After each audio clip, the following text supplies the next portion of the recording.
بسم اللہ الرحمن الرحیم نحمده ونصلی ونسلم علی رسوله الکریم اما بعد۔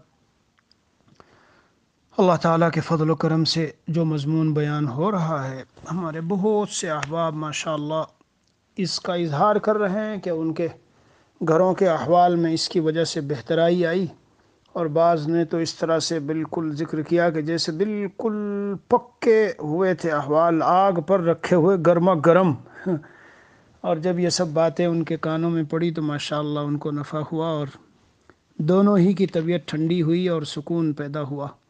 آج میں باضابطہ اس عنوان پر بیان تو نہیں کروں گا، لیکن بیان کی روح اور مغز وہ پیش کر رہا ہوں، اور وہ کیا ہے؟ میرا دل یہ چاہا میرے عزیزوں بھائیوں، اللہ عز و جل کی رضا کے طلبگاروں، اللہ تعالیٰ کے قرب، اللہ تعالیٰ کی رضا، اللہ کی محبت کی طلب دل میں رکھنے والوں، تمنا اور جستجو کرنے والوں، میرا اور آپ کا سب سے زیادہ گہرا کنیکشن اور قرب اور تعلق اللہ تعالیٰ کی ذات عالی کے ساتھ قرآن سے اور حدیث شریف سے، یہ دو چیزیں ہماری بنیاد ہے۔ تو میری طبیعت یہ چاہیے کہ نبی اکرم صلی اللہ علیہ وسلم کے کچھ ارشادات ایسے کہ جن میں شوہر کے لیے سبق ہے، مردوں کے لیے اس میں کچھ خاص نصیحت ہے، وہ پیش کروں۔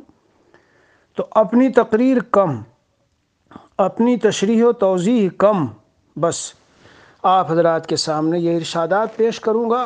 میرے عزیزوں اور بھائیوں، دونوں سے گزارش کرتا ہوں، جی مرد حضرات اور خواتین سے دونوں سے گزارش کرتا ہوں، دھیان سے سنو، بولو، آپ بتاؤ، خود غور کر کے بتا دو۔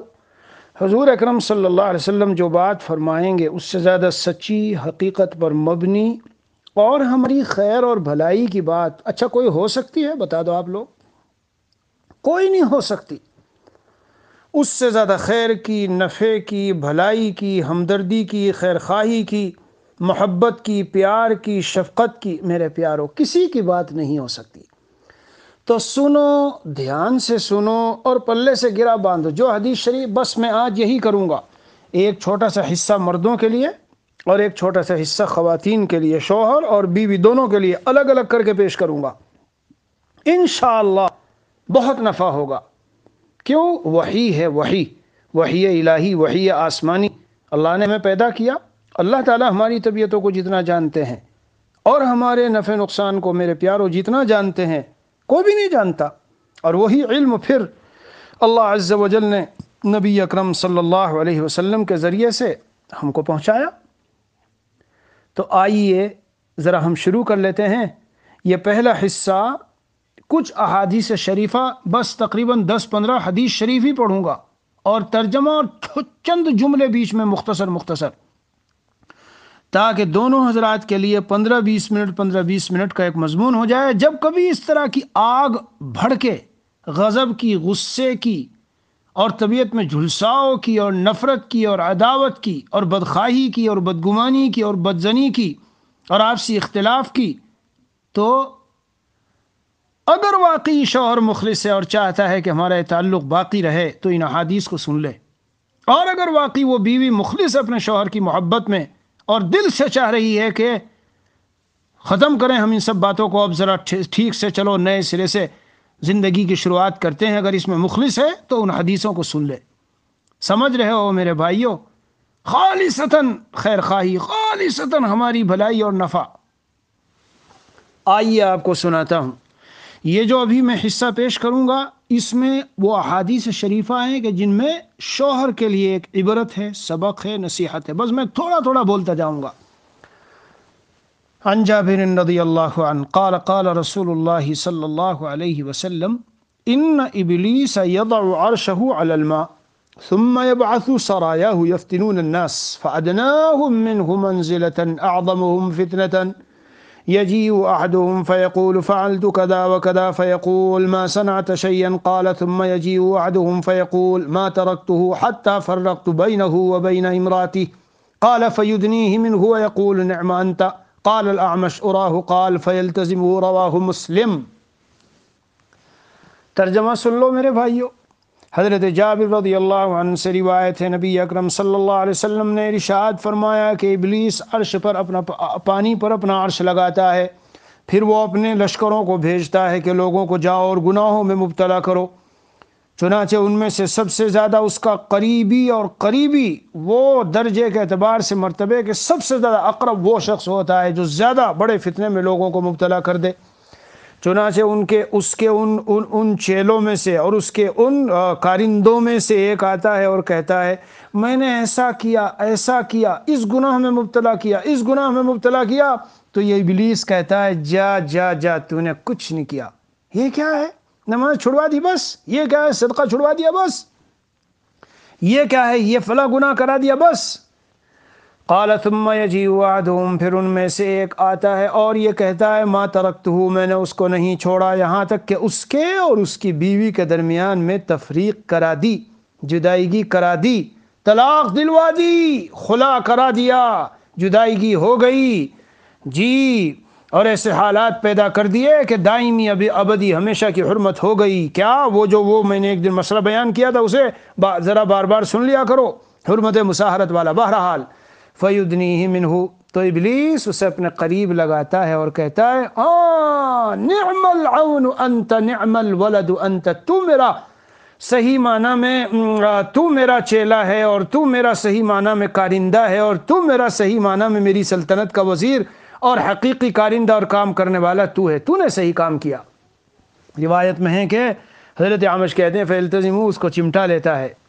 میرے عزیزو، اے مردو، اے شوہرو، یہ آپ کے لیے اس میں عبرت ہے، طلاق پہ مت بھاگو بہت جلدی، ذرا سی بات میں طلاق کی طرف مت چلو، ذرا سی بات میں خلا کی طرف اور تو مت چلو، یہ لاؤ خلا دے دو، میں تو چلی گئی اپنے گھر، میں نہیں آتی، میرا ابا لے گئے۔ دیکھ لو شیطان، یہ میں نے پوری حدیث سنائی، میں نے کہا تقریر نہیں کروں گا لمبی، اس حدیث شریف سے کیا نکلا؟ ابلیس اس بات سے بہت زیادہ خوش ہے، اس لیے قرآن کریم میں وہ جو جادو کا ذکر آیا وہاں بھی خاص اس کا ذکر آیا ہے، یفرقون بہ بین المرء وزوجہ، پہلے ہی سپارے میں ہے کہ اس جادو کے ذریعے شوہر اور بیوی میں تفریق کرتے ہیں۔ تو ابلیس اس بات سے بہت زیادہ خوش ہوتا ہے کہ طلاق ہو جائے، اسی لیے میرے عزیزوں، میرے پیاروں، سرور عالم صلی اللہ علیہ وسلم نے ایسی قیمتی باتیں بتائی کہ طلاق سے بچے آدمی۔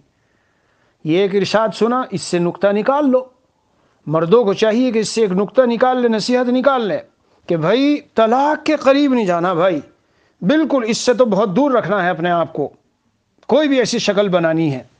ہاں فحش اور یانیت کی بات ہو تو الگ ہے۔ حدیث نمبر 1، نمبر 2 آگے چلو۔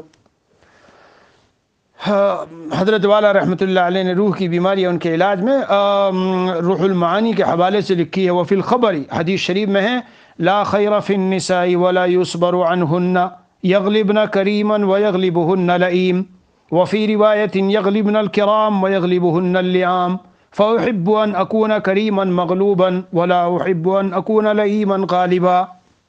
میرے پیارو، بولنے والا میں بھی آپ ہی کی جنس سے ہوں، سنو حدیث شریف میں، سنو ترجمہ سناتا ہوں اور پھر غور سے تھوڑی دیر تدبر کرنا، سوچنا۔ حدیث شریف میں ہے کہ عورتوں میں علی الاطلاق خیر نہیں کہ خیر ہی خیر اور بھلائی ہی بھلائی ہو، یہ ایسی ہیں کہ ان کے اندر بہت سا شر بھی ہے، لیکن کیا کیا جائے، ان سے صبر بھی نہیں کیا جا سکتا، بولو رہ سکتے ہیں ان کے بغیر؟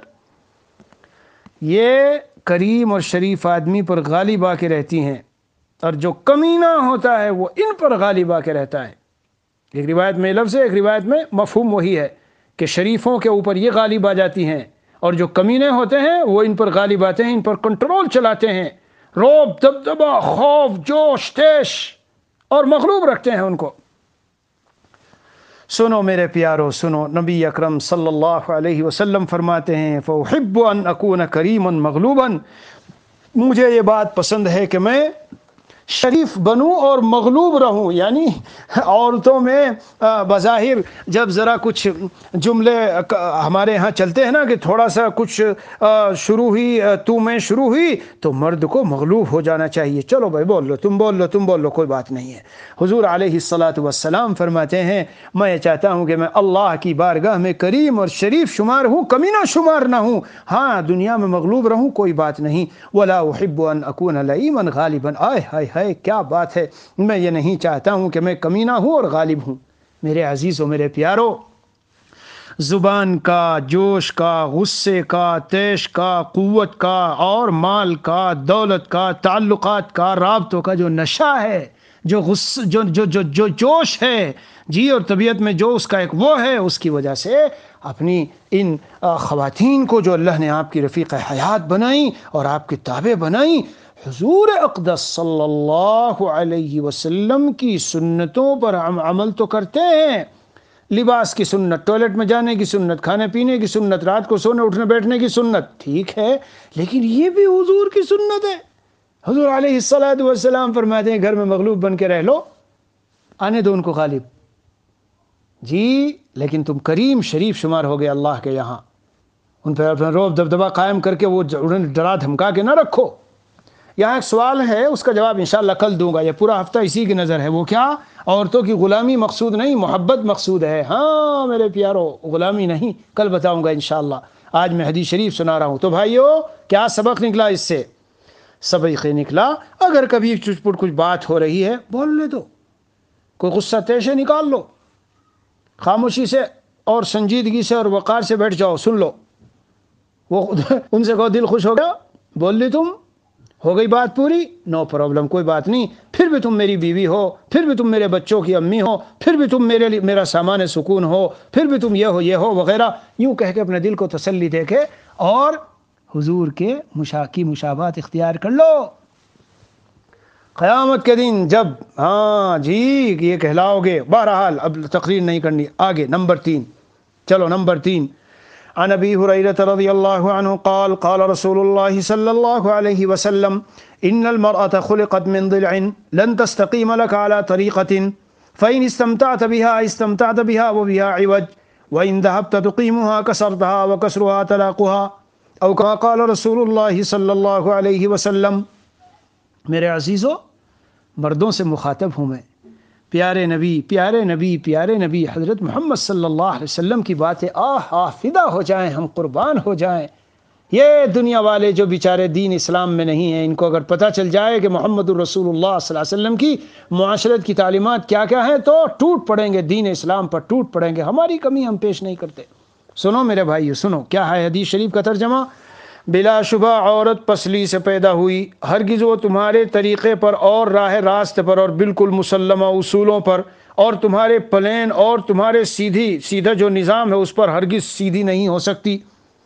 اگر تم اس سے فائدہ اٹھانا چاہتے ہو تو فائدہ اس طرح اٹھاؤ کہ اس میں ٹیڑھا پن موجود ہے، اور اگر تم اسے سیدھا کرنے چلو گے تو توڑ دو گے، اور پیارے نبی فرماتے ہیں صلی اللہ علیہ وسلم اس کا توڑنا اس کی طلاق ہے۔ میرے عزیزو، آپ کے اور میرے لیے اس میں سبق نہیں ہے؟ کتنی بڑی نصیحت ہے، کتنی بڑی نصیحت ہے۔ پہلے دن سے جس دن نکاح ہوا ہے سوچ لینا چاہیے کس سے نکاح ہو رہا ہے، جن کی فطرت میں ٹیڑھ ہے، ایسی ٹیڑھی ہیں کہ صبر بھی نہیں ان کے بغیر، مگر ایسی ٹیڑھی ہیں کہ سیدھی کرنے چلو، دیکھو میرے گھر کے یہ اصول ہیں، ضابطے ہیں، تمہیں ان کے مطابق چلنا ہوگا، ورنہ یہ رکھا لاٹھی ڈنڈا، لٹھ مار مار کے صحیح کر دوں گا، پیر توڑ دوں گا اور یہ کر دوں گا، اور آج کے بعد اگر اپنے ابا اور اماں کو فون کر لیا اور یہ کر لیا اور وہ کر لیا تو تیرا گھر سے جا بند کر دوں گا اور تجھے پھینک دوں گا اور یہ کر دوں گا۔ یہ باتیں ہیں؟ یہ کوئی باتیں ہیں؟ کیسا شوہر ہے ایمان والا اور اسلام والا اور تبلیغ والا اور خانقاہ والا؟ کیسا شوہر ہے؟ دعوے ہزاروں اور اپنے بارے میں گمان ہزار، اور حال یہ ہے۔ میرے عزیزو، میں نے کہا تھا تقریر نہیں کرنی، لیکن ذرا تھوڑا تھوڑا سبق، میرے پیارو اس میں سبق ہے کہ ان کی ٹیڑھی فطرت ٹیڑھی رہے گی، ان سے فائدہ اٹھاؤ نرمی کے ساتھ۔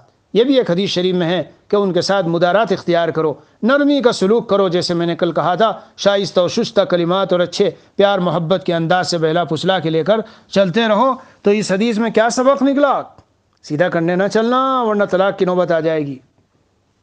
کتنے بیچارے نادان ہیں، بڑے پڑھے لکھے ڈاکٹر اور انجینئر پروفیسر، ضدیں لگاتے ہیں، ضدیں عورتوں کے ساتھ ضدیں لگاتے ہیں، تو نتیجہ ہوتا ہے چند دن رہ کے یہ گئی، پھر دوسرا نکاح ہوا، پھر وہ گئی، تیسرا ہوا، پھر وہ گئی۔ چلو آگے بڑھو، نمبر 4 حدیث شریف سنو۔ قال رسول اللہ صلی اللہ علیہ وسلم لا يفرق مؤمن مؤمنة ان کرہ منها خلقا رضی منها آخر۔ اوفو، کیسی زبردست بات ہے۔ میں نے اپنے بیان میں ایک دن کہا تھا، لوگ سرسری طور پر ایمان والے سن کے گزر جاتے ہیں۔ میرے پیارے نبی، محبوب نبی، آقا مدنی محمد رسول اللہ صادق المصدوق نبی صلی اللہ علیہ وسلم فرماتے ہیں کسی مومن کو کسی مومنہ سے ہرگز عداوت نہیں رکھنی چاہیے، دشمنی نہیں رکھنی چاہیے، دل میں ناپسندیدگی بغض نہیں رکھنا چاہیے، اور اگر اس کی کچھ عادتیں تمہیں ناپسند ہے تو کچھ پسند بھی تو ہوگی۔ جب ناپسندیدہ عادتوں کا ظہور ہو تو ہم یہ سوچ لیں، انہیں صرف نظر کرو، دیکھو اس میں یہ خوبی ہے، میرے بچوں کی کیسی دیکھ بھال کرتی ہے، کیسا مجھے کھانا کھلاتی ہے، کیسے وقت پر میرے لیے کرتی ہے، کیسے کپڑے وپڑے دھل کے سارا انتظام رکھتی ہے، کیسے گھر کو سلیقے کے ساتھ رکھتی ہے۔ چلو تھوڑا سا اس کے مزاج میں غصہ ہے، چلو تھوڑا سا اس کے مزاج میں ناشکری کی عادت ہے، چلو تھوڑی سی اس کے مزاج میں یہ ہے، فلاں ہے فلاں ہے، سوچو اور ختم کرو۔ کیا پیارا اصول ہے، واقعی کوئی نہیں دے سکتا نبی کے علاوہ۔ یہ نبی کریم صلی اللہ علیہ وسلم کے نبی اور رسول ہونے کی میں کہتا ہوں دلیلوں میں سے ایک دلیل ہے۔ ایسی معجزانہ باتیں ہیں کہ کمال ہے، یعنی سمجھے میرے بھائیو؟ ہاں اگر کچھ باتیں یقیناً ہر ایک میں ہوتی ہے۔ ایک خاندان میں طلاق کا مسئلہ تھا، میرے سامنے بات آئی تو بڑے ان کے جو تھے انہوں نے یہی کہا، بھائی میں نے داماد سے کہا تم طلاق دینے چلے ہو ہماری بچی کو، کیا اس کے اندر ساری خرابیاں ہی خرابیاں ہیں؟ ارے کچھ خوبیاں بھی تو ہوں گی، اللہ نے ایک نظام رکھا ہے، ایسا ہوتا ہے۔ اس حدیث شریف سے یہ نکتہ نکلا کہ جب کچھ اس طرح گھر میں وہ ہو، تیر پھیڑ ہو اور تو میں شروع ہو، کچھ ایسا معاملہ ہو جی، اور نا اتفاقی نا چاقی کی کوئی چیزیں ہوں، فوراً اس کی اچھی صفات پہ غور کر لو۔ مثلا یہی سوچ لو، بھئی یہ جو بچے 3-4 پھر رہے ہیں، میرے کھلتے ہوئے پھول، اس کے بطن میں رہ کر اس نے بوجھ اٹھایا اور اس کو پالا، اور پیدائش کی کتنی تکلیف اس نے اٹھائی، چلو یار چھوڑو، درگزر کرو۔ سمجھ گئے بھائیو؟ آگے چلو، نمبر 5، عن عائشہ رضی اللہ عنہا قالت قال رسول اللہ صلی اللہ علیہ وسلم ان من اکمل المؤمنین ایمانا احسنهم خلقا والطفهم بأہلہ وفی روایت خیرکم خیرکم لأہلہ وانا خیرکم لأہلی۔ کیا ترجمہ ہوا؟ حضرت عائشہ رضی اللہ عنہا فرماتی ہیں کہ اکمل الایمان یعنی اللہ کی بارگاہ میں کامل و مکمل ایمان والا آدمی کون ہے؟ جس کے اخلاق سب سے بہتر ہو اور اپنے اہل کے ساتھ بڑا لطیف ہے، نرم ہے، مہربان ہے، طبیعت میں نرمی ہے، محبت ہے، لطافت ہے، اور مزاج کے اندر رقت ہے، ہر وقت ڈانٹ ڈپٹ، ہر وقت مار دھاڑ، ہر وقت یہ نہیں۔ میرے پیارو، اے مردو، اس سے ہمیں کیا اصول معلوم ہوا؟ اللہ کی بارگاہ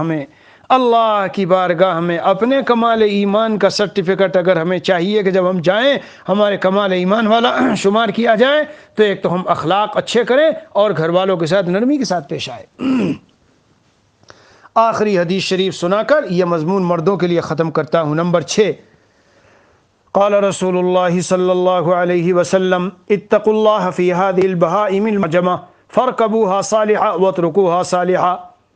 یہ جو جانور ہیں، جانور اللہ کی مخلوق ہے، یہ جانور حیوانات، ان کے بارے میں جو گونگے ہیں، بولتے نہیں ہیں، ان کے بارے میں اللہ سے ڈرتے رہو اور ان پر سواری لو صالحہ ہونے کی حالت میں، اور ان کو چھوڑ دو صالحہ، یعنی تھکاوٹ کا ان کا دیکھو کہ نشاط ہے، تھکے ہوئے ہیں، طاقتور ہے، ضعیف ہے جی، ابھی بھوکے ہیں، سیراب ہیں وغیرہ، ان کی حالت کو دیکھ کے حد سے زیادہ بوجھ لاد دیا، حد سے زیادہ کام لے لیا۔ تو میرے بھائیوں، جس مذہب میں جانوروں کی اتنی رعایت ہو، تو اے وہ مردوں جو اپنے گھروں میں عورتوں کو خادماؤں اور باندیوں کی طرح سمجھ کر ان پر ہر وقت ڈنڈا اٹھائے رہتے ہو، یہ کر وہ کر، یہ وہ نہیں کیا، تو نے یہ نہیں کیا، کپڑے ذرا کچھ ہو گئے، ان پہ صحیح پریس نہیں آتی، تیرے سے کھانا نہیں بنانا آتا، یہ کیا بات ہوئی؟ بس میں نے کہا تھا آج تقریر نہیں کرنی، حضرت تھانوی رحمۃ اللہ علیہ کا ایک واقعہ اور وہ 2 واقعے یاد کر لینا، اصل تو آج حدیث شریف ہی سنانی۔ جب مرغی حضرت نے دڑبے میں چھوڑ دی اور تفصیل لکھنے خانقاہ میں چلے گئے، مضامین بند ہو گئے۔ اس دن حضرت پیرانی صاحبہ کہیں گئی تھی اور یہ کہہ کر کے گئی تھی کہ آئے تم مرغی کو کھول کے دانہ پانی دے دینا۔ حضرت تھانوی بھول گئے، چلے گئے خانقاہ میں، مضامین آ نہیں رہے۔ اللہ سے درخواست کیا، اللہ مجھے علم عطا فرماتے تھے، میرے دل میں لکھتا تھا، آج علم بند ہے۔ حضرت اللہ کی طرف سے الہام ہوا کہ وہ مرغی میری مخلوق دبے وہاں بھوکی پیاسی ہے اور تم چاہتے ہو علوم عطا ہو۔ حضرت نے توبہ کی تو وہ علوم دوبارہ شروع ہوئے اور جا کے مرغی کو کھولا، اور وہ بنی اسرائیل کی فاسقہ فاجرہ عورت نا، جو زناکار اور بدکار تھی، چلی جا رہی تھی، کتا دیکھا کہ منہ رگڑ رہا ہے وہاں پہ تری میں، تو اپنی اوڑھنی کو اس نے وہ بنایا اور نیچے وہ ڈال کر کے جو ہے پیروں کا جو لیدر موزہ تھا اس نے اندر، اور کنویں میں سے پانی نکال کے پلایا۔ نبی کے اوپر وحی آئی کہ یعنی اس عورت کی بخشش کر دی گئی۔ میرے پیاروں مردوں، ان کو سوچ لینا، یہ جو عورتیں ہیں، کیا یہ جانوروں سے بھی والعیاذ باللہ بدتر ہیں کیا؟ تو ان کے ساتھ ایسا سلوک کرو گے تو کیا ملے گا اللہ کے ہاں؟ بھائی وہاں جانوروں کے ساتھ سلوک سے اللہ کے فیصلے بدل رہے ہیں، تو ان کے ساتھ سلوک سے کیا ملے گا؟ اللہ ہمیں سمجھ دے اور عمل کی توفیق عطا فرمائیں۔ اس کے بعد خواتین کے لیے کچھ باتیں کروں گا۔ جی چاہتا ہے کہ دونوں مضامین کو الگ الگ کر دیا جائے، جی اس لیے میں یہاں اپنی بات اس پر بس ختم کرتا ہوں۔ انشاءاللہ آگے خواتین کے لیے بیان شروع کرتا ہوں۔